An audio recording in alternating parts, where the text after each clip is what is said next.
Let's take a look at this word matrix, and I wanted to show you that there's two options. There's one that just has the dict, and then there's one that has those, I think they're called twin bases. Now, I think the original creators of the word matrices do not like when you have the twin bases in the same word matrix, but I found with my students it flows. So I do it. I break the rules. So let's just go ahead and take a look. Here's the completed one, but I'm going to go through. I made these slides so that we could go through and build it sort of together so we can get an understanding of the words. And then you can always go back to this main one and have your students make some words using the word matrix. Or you can say a word and have them, with their eyes, look for the morphemes that make up that word and then spell the word on their whiteboard. So there's a few different ways you can use this. So first I'm going to show this slide, and I'm going to explain that dict is a base element that means to say, speak, or tell. And it's usually pronounced dict, but we like to spell out the base elements because often the pronunciation changes when you add a prefix or a suffix to it. So it's a good habit to get into, just to spell it out. So when we put the prefix pre, which is a common prefix, we make predict. So that's our first word, and you can talk about how the word predict can be related to saying and speaking or telling, especially knowing that the prefix pre means before. So that's a great discussion for your students. Then we add our suffix on and we have predicts, predicted, predicting. When I add ion, we can get prediction. Now spend a little more time on this with your students. And this is something that takes a little while to sink in, but obviously suffix ion is everywhere. So if they don't get this on the first go around, that's okay. But because they'll see it over and over and over again and it will sink in. So here's what I tell my students. The actual suffix is just ion. We have to spell that out when we refer to it because by itself it doesn't really make a sound, or at least I don't know what it would make. It's when it's matched with that T from the base element that it makes shun. So it makes shun when it's with the T, but the actual suffix does not involve the T. That's a common misconception, that the suffix is tion. Here's the deal. The syllable is tion. The syllable has to do with how I pronounce things. The syllable is tion, but the actual suffix, the meaningful morpheme, is only ion. So that's just something to talk about with your students every time you see it. Suffix ion, when it gets with the T, it makes shun. So we have prediction. That's a good one to have them practice writing a few times. And then we have predictable. And I like to use the able suffix because it's always pronounced able with that schwa sound. That A makes that sound. So it's a common spelling mistake you see where kids want to write a U. So I love the more times they see suffix able, and then when they're spelling it out loud, that helps even more. And they say it, predictable. When you're capable of predicting something. When something's unpredictable, that means you're not really capable of predicting it. And notice how that does not go below the pre. It goes to the left of it. That's because I'm not saying, if I put it below the pre, that would be like undictable. But I want it to be with the pre, so it needs to be like this. We read from left to right. Unpredictable, like that. Now we can get even crazier and add something after predictable. So this is tricky. To make predictability, this is the actual suffixes. It's a combination of suffix able plus ity. But obviously when you go to spell it, you don't use those letters, right? Predictability is spelled a little differently. So that's really tricky. Also tricky is predictably. When I originally made this video, I thought it was suffix y, but then I started to realize as I was doing more matrices that it has to be ly because it is an adverb, and ly is the suffix that makes the adverb. So I looked this up in many places. Again, that's confusing because then when you go to spell it, it's not just a matter of like dropping an e, you also there's this extra l, so that is really confusing. So these are editable. So if you're doing this with your class and you're working with younger students and you haven't really gone over that yet, those are two morphemes you could take out, the ITY and the LY. If it's too confusing, take them out and just don't use this slide. Don't have predictability and predictably in this way, because that can be kind of confusing. But if you have a little bit older kids, you do see this over and over and over again, those suffixes being combined with other roots. And it's a very consistent thing that happens. So you can leave it in there if you want to.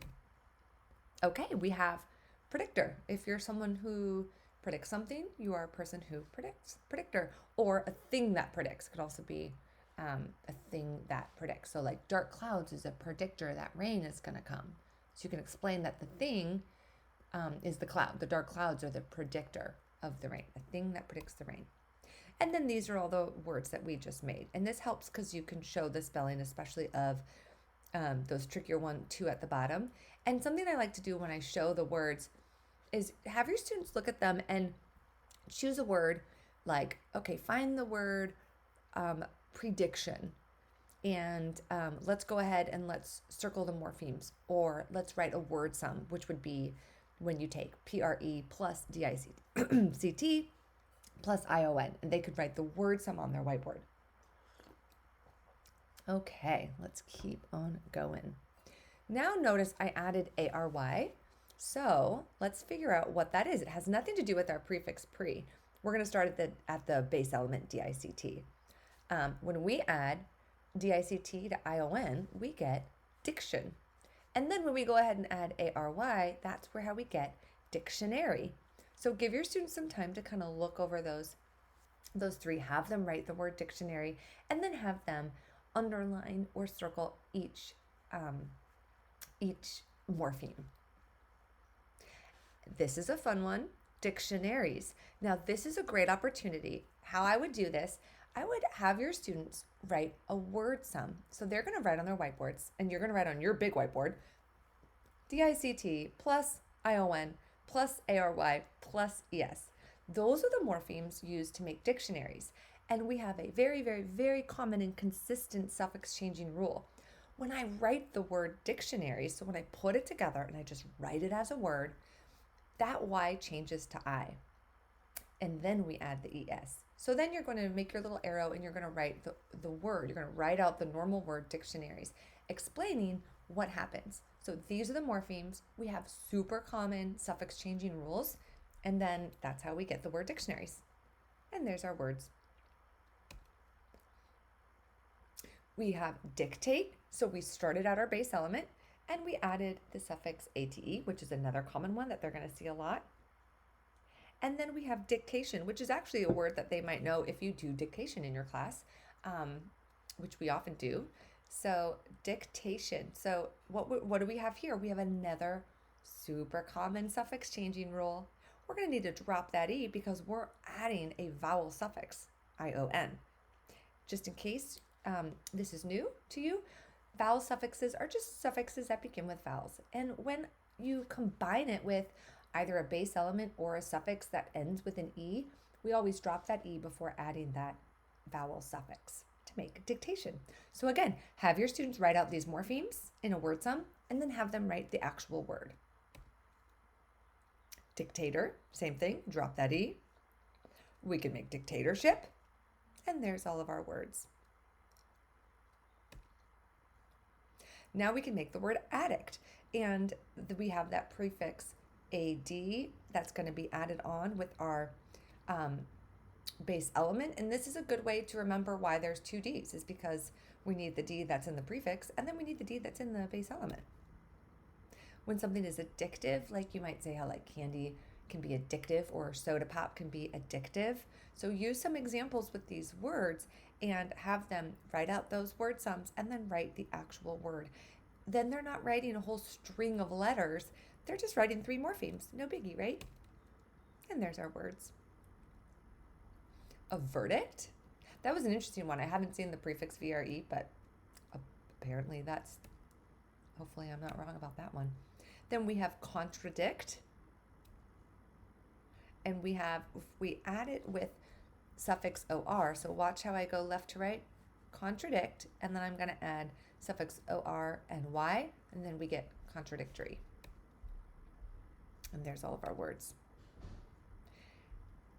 Okay, so now we're moving on, and I just added dic, which is, I think they call it like the twin base. So there's just no T with this one. So this one's a little tricky because usually when we have prefix de, it pretty consistently says D, but in this word, we're making the word dedicate. So it doesn't say D. So that can be a little bit tricky, but we add prefix de plus dic and then ate, and we get dedicate. So that one's one where if you write it out, that can help a little, and you can explain how the word is built on morphemes. That's how these words were created. Then when we say the words, that's when like the syllables come into play, because syllables are all about how we choose to pronounce a word. We could have chosen to pronounce the word dedicate, and we just didn't. It's dedicate. For whatever reason, over the years, that's how it came out. So this would be a good word to write the morphemes, then write out the normal word and show where the syllables divide. That actually can be really helpful to make sure they understand how to pronounce it. Something I want to point out, that C has so far spelled the K sound, because in all of these words, there was a T after it. And then in dedicate, there's an A after it. If for some reason there's a vowel after that C, that's going to go soft. So that's something worth pointing out.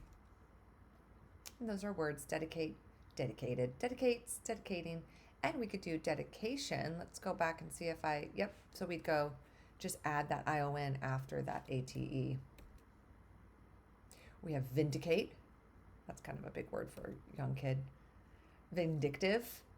Vindictively, I added that LY. Vindictiveness. I guess I didn't add all those. Then we have indicate, which is a word that your students have probably heard, but they might not be real clear on the meanings. We have indicate, indicator, indication, even, indicative I don't have on here. Oh, there I go, I added it. Indic, and then we have ATE, drop that E before adding that IVE. So that's a big word. And then over here, you can see there's all of our words: indicator, indication, indicative. And again, point out how when we move from indication to indicative, there's some pronunciation shifts, right? Some of the vowels make different sounds than they do with indication. That A is long in indication, but in indicative, it becomes a schwa sound. Then we have edict. I guess that's it for that one. Okay, so if you want a small, less complicated matrix, then you can just use the one which has the dict. I'll go through this real quick. It looks like it's about the same. Let me get to the end of those so you can see that. There we go. It's just those ones. So that's a little bit simpler. And like I said, you can go through and you can take out these ones here. If you don't want that, you can just have whatever you would want to have in there, words that you think that they would be familiar with, dictionary, predict, even addiction. Those are words that they might. Contradict is a word that they'd understand. So you're welcome to take out any of the morphemes, any of the slides with this, and use it as you would. Now, this is one that I would use with older kids because there are a lot of pretty complicated words and complicated morpheme pairings, but even like third graders could do a lot of these, but fourth and fifth certainly would be perfect for it, and even middle school, so they can understand some of these words that they will be hearing. So I hope this was helpful.